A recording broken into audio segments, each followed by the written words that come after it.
అందరికీ నమస్తే, welcome to Anu's kitchen. ఈరోజు చికెన్ కర్రీ తయారు చేసే విధానం షేర్ చేస్తున్నానండి. ఈ చికెన్ కర్రీలో చాలా ఐటమ్స్ ఉన్నాయి. నేను ఇక్కడ పార్ట్ 1 పార్ట్ 2 అని అలా పెడుతూ ఉంటాను, చూస్తూ ఉండండి.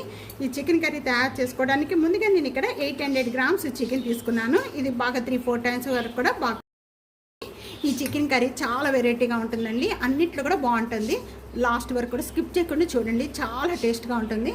ముందుగా ఈ చికెన్ కర్రీ తయారు చేసుకోవడానికి ఈ సైజు ఆనియన్స్ 3 ఆనియన్స్ తీసుకున్నానండి. 3 ఆనియన్స్ అనేది ఈ విధంగా పేస్ట్ చేసేసి, అలాగే 2 టమాటా ఇక్కడ ఈ విధంగా మొత్తం ప్యూరీ చేసేసుకొని, టమాటా, చెక్క, లవంగం, యాలకులు ఈ 3 కలిపి ఈ విధంగా మిక్సీ జార్ పెట్టేసుకొని ఈ విధంగా కచ్చిపిచ్చిగా నూరుకొని పెట్టేసుకోవాలి. ఈ జీడిపప్పు, బాదం పప్పు ఈ విధంగా ఒక హాఫ్ అన్ అవర్ ముందుగానే నానబెట్టేసుకొని ఇది మెత్తగా పేస్ట్ చేసుకొని పెట్టుకోవాలి. మిక్సీ జార్లో వేసేసుకొని పట్టి వాటర్తో పట్ట వేసేసి పేస్ట్ చేసేసుకొని పెట్టేసుకోండి. పక్కన ఉండే పెరుగు, పుల్లటి పెరుగు కాదు, వేసుకోవాలి. ఇవి ఇంకా మనం కర్రీ తయారు చేసుకునేటప్పుడు ఇంకా ఏమేమి వేసుకోవాలనేది చూపిస్తాను, చూస్తూ ఉండండి లాస్ట్ వరకు కూడా స్కిప్. చికెన్ కర్రీ తయారు చేసుకోవడానికి ముందుగా ఇక్కడ నేను ప్యాన్లో 3 టేబుల్ స్పూన్ ఆయిల్ యాడ్ చేస్తున్నాను. ఇక్కడ ఆయిల్ అంతా కూడా బాగా కాయిపోయిందండి. కాయిపోయిన వెంటనే కూడా ముందుగా మనం మిక్సీ జార్ పట్టుకున్న ఈ ఆనియన్ పేస్ట్ అంతా కూడా యాడ్ చేసేస్తున్నాను. ఇక్కడ ఆనియన్లో పచ్చి స్మెల్ పోయేంత వరకు కూడా వేయించేసుకోవాలి. ఉల్లిపాయ ఈ విధంగా వేగిపోయిన వెంటనే ఒక 1/2 టేబుల్ స్పూన్ పసుపు యాడ్ చేస్తున్నాను. 1 tablespoon ginger garlic paste. Ginger garlic paste add చేసిన వెంటనే దీనిలో పచ్చి స్మెల్ పోయేంత వరకు కూడా బాగా వేయించుకోవాలి. 1.5 టేబుల్ స్పూన్ సాల్ట్ యాడ్ చేస్తున్నాను. సాల్ట్ అంతా యాడ్ చేసిన వెంటనే కూడా ఇదంతా బాగా కలుపుకుందాము. మంచి స్మెల్ వచ్చేస్తుందండి. ఇది టమాటా ప్యూరీ అంతా దీంట్లో ఆనియన్ పేస్ట్ బాగా వేగిన తర్వాత ఈ టమాటా ప్యూరీ యాడ్ చేసుకోండి.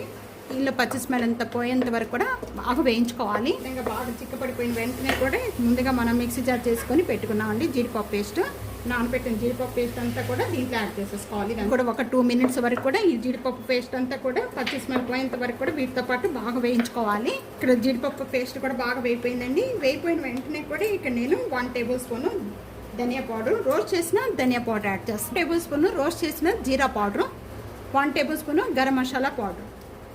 ఈ ఫ్రెష్గా ఉండే పెరుగు ఇప్పుడు 1 కప్ దీంట్లో యాడ్ చేసేసుకొని ఉండాలన్నమాట. ఈ విధంగా బాగా కలుపుకున్న వెంటనే పెరుగు మనకి టేస్ట్ సరిపడా ఇక్కడ రెడ్ చిల్లీ పౌడర్ యాడ్ చేస్తాం. కారం అంతా కూడా దీంట్లో యాడ్ చేసేసుకోవాలి. ఈ మసాలా అంతా కూడా ఈ చికెన్కి బాగా పట్టించేసేయాలి. నేను కారం ఇంకా ఒక 1/2 టేబుల్ స్పూన్ కారం యాడ్ చేస్తున్నానండి. 2.5 టేబుల్ స్పూన్ కారం యాడ్ చేస్తున్నాను. మూత పెట్టేసేసుకొని ఒక 2-3 మినిట్స్ వరకు కూడా మగ్గించేసుకోవాలి. 2-3 మినిట్స్ వరకు కూడా మగ్గించేసుకుందాము. గ్రేవీ అంతా కూడా ఇలా చిక్కపడిపోయిన వెంటనే కూడా ఇక్కడ వాటర్ వస్తుంది చికెన్ల నుంచి.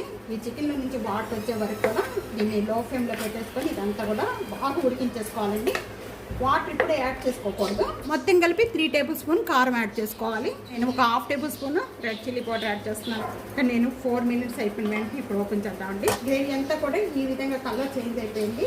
ఈ విధంగా కలర్ చేంజ్ ఈ టైంలో ఇక్కడ మనం కొద్దిగా కరివేపాకు, కొద్దిగా పచ్చిమిర్చి ఈ విధంగా యాడ్ చేసుకోవాలి. 1.5 గ్లాస్ వాటర్ యాడ్ చేస్తాను. ఈ చికెన్ అంతా కూడా చేస్తున్నాను.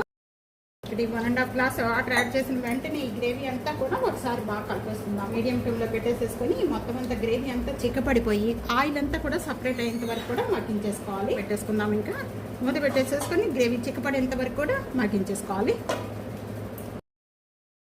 తప్పకుండా ఈ చికెన్ గ్రేవీ ఇదే విధంగా ట్రై చేసి మీకు ఎలా ఉందనేది కామెంట్స్లో తెలియచేయండి. వీడియో నచ్చితే కనుక ఫ్యామిలీకి, ఫ్రెండ్స్కి వీడియోని షేర్ చేసి వీడియోని లైక్ చేస్తూ ఉండండి. Thank you for watching.